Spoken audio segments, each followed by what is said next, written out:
All right, welcome back. I am with Desiree Williams again, and now you see her in her Miss Virginia look. And that is the look you had on national TV at the Miss USA pageant. And how was that, being in that pageant? Oh, it was, I think every little girl's dream come true. You kind of grow up watching the Miss America and Miss USA pageants on TV. And I was like every other little girl who thought, I could never be that girl. I'm not tall enough. I'm not thin enough. I'm not pretty enough. But we are all real women. And so to be able to represent my state and represent my family on national television is really humbling and quite an honor. Okay. And Miss USA, all the pageants, it takes an all-around woman, right? You Absolutely. have to be a total package. It's not about just the way you look or your smile, but it's about everything, right? Right, and I think the USA organization tried to get that into the telecast a little bit, that we are real women. We're professional women. I'm a professor at a university, and there are other candidates who are working on getting their PhDs, and I've competed with attorneys. So we are real women with real jobs. This is just something we also do to promote our own personal interest, or maybe to promote a cause that's close to our heart, or just to show the world that women can be both smart and sexy and confident, and all of those can be rolled into one. You don't have to choose one or the other. Okay, and what is it like being Miss Virginia? What is that like? It's fun. It can be tiring. For all the young ladies out here who might want to aspire to be like you. Absolutely. I would have to tell anybody that it's hard work. So it looks like we just kind of wake up and we walk on stage, but all of that is very practiced. I know that's...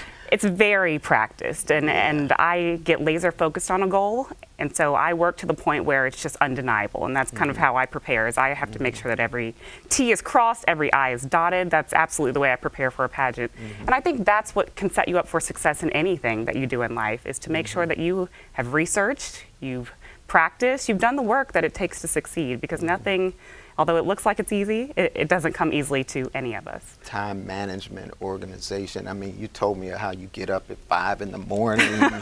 You have this, the schedule. You work out, you do all this, and I'm like, wow, it takes a lot. Oh, absolutely. Time management is key because, again, I'm working a full-time job, and then I'm also kind of sprinkling in my initiatives as Miss Virginia USA throughout. So I have a very detailed calendar. I keep everything both on paper and in my phone and on my computer so that I make sure nothing gets missed. Hopefully nothing falls through the cracks. But it's been fun. It's definitely been a learning experience. Yeah. Now, we talked about fit or farce when we left for the break. Talk about that. Fit or farce. That's something new, right? That is something new. So Miss USA had a big announcement. It was big in the world of pageants, at least, that they're eliminating the swimsuit portion of competition from the teen pageant right now. They have not announced it for Miss, but for the Teen USA pageant, and they're changing to athletic gear. And so it's been promoted as a way to promote more health and lifestyle as opposed to just looking good in a swimsuit. And so I wrote an article on my blog. It's on my website, DesiWilliamsPT.com, so you guys can follow that. Get that up, right? But it'll be interesting to see if they truly crown a contestant who is fit, or if they're just putting they traditionally like kind of a model-esque type body in the teen pageant and in the Miss pageant. So it'll be interesting to see if they actually promote and award someone who actually promotes lifestyle and fitness, or if they're just going to put them in athletic gear and say that that's what they're promoting. And this is something dear to your heart too, right? Absolutely.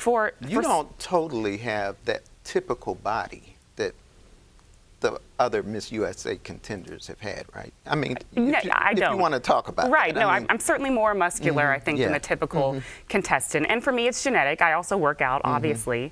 But even if I didn't work out, I am genetically predispositioned to be more muscular. And so I've gotten a lot of flack about that in the world of pageantry, that they want something thinner and less muscular, but that's just the way my body's made. So it took some time for me to accept that about myself. But I think it spreads a good message that I was able to compete on TV in my swimsuit, showing a very fit body and something atypical to the world of pageants. And I hope we continue to promote that, especially for our young girls who absolutely struggle with body image as it is. And it's about being healthy, right? Right, oh, absolutely.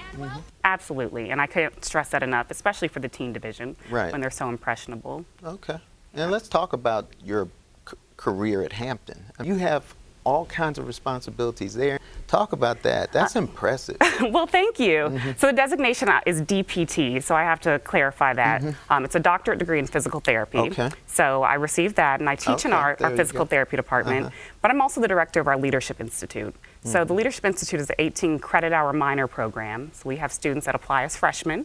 We cut them off at 25, so we only accept 25 students each year. And it's our goal to train the next generation of leaders. So regardless of their profession, we want to be producing most of the leaders in their profession, whether it be business or the medical field. Okay. So that's what I'm charged with doing, is making sure that we're creating well-rounded students and graduates of our program. All right, and you're doing it at an HBCU, which is very big, important. Absolutely. So, yeah, I failed to And you're mention. an HBCU graduate, hey. Yes. So am I. Two-time grad Two of from them right Hampton here, you know. University.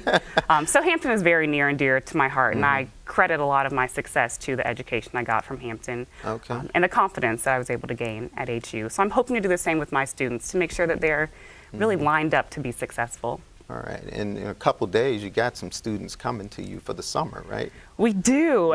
So this is the first time as the director, that I've run our high school summit, but we've got about 70 rising juniors and seniors, high school juniors and seniors, coming to stay on campus for a long weekend. So I'm a little nervous, but excited, because we are in charge of 70 teenagers. Wow. But we're excited to hopefully convince them that Hampton is a place for them to grow as a leader. But whether they choose Hampton or not, we want to implant those leadership skills early on. Yeah, and that's a big responsibility with HBCUs, isn't it? Oh yeah, definitely. Training the next generation of minority leaders, and we're big on that, excuse me, at HU. All right. Is there any special story or anything that you want to share, experience that you've had being in the pageants? It doesn't have to be Miss USA, just any pageant that you want to share with our viewers. Well, I think just in general, it took me some time to learn this, and I really didn't learn it until this year, but to really trust my gut.